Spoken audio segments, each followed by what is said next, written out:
Yay! Aujourd'hui, nous sommes avec la question 12. On nous demande de calculer l'intégrale de sinus à la 6 de x plus cosinus à la 6 de x plus 3 fois sinus carré de x fois cosinus carré de x, le tout dx.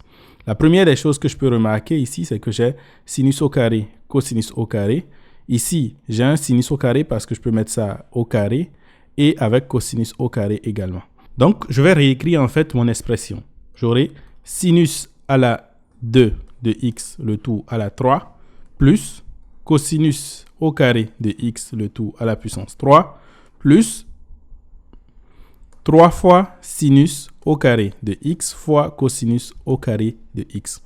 Ici, lorsque je regarde ça, ça ressemble beaucoup à une expression de a plus b à la puissance 3 développée. Bien sûr, a plus b à la puissance 3, ça donne quoi? C'est a à la 3 plus b à la puissance 3 plus 3 fois a au carré fois b plus 3 fois a fois b au carré. Autrement aussi, on peut simplement factoriser ici en mettant 3ab en facteur. Il va donc nous rester a plus b. Bien sûr, vous avez compris que a ici, c'est sinus au carré et b, c'est cosinus au carré. Donc, essayons de voir qu'est-ce qui va se passer. Si je fais cosinus au carré de x plus sinus au carré de x, le tout à la puissance 3, qu'est-ce que cela me donne? Cela me donne bien sûr cosinus au carré de x à la 3 plus sinus au carré de x à la puissance 3 plus 3 fois a fois b, donc cosinus carré de x fois sinus carré de x, facteur de a plus b, donc cosinus carré de x plus sinus au carré de x. Et il y a quand même cette identité qui est super connue, c'est l'identité selon laquelle cosinus au carré de x plus sinus au carré de x est égal à 1.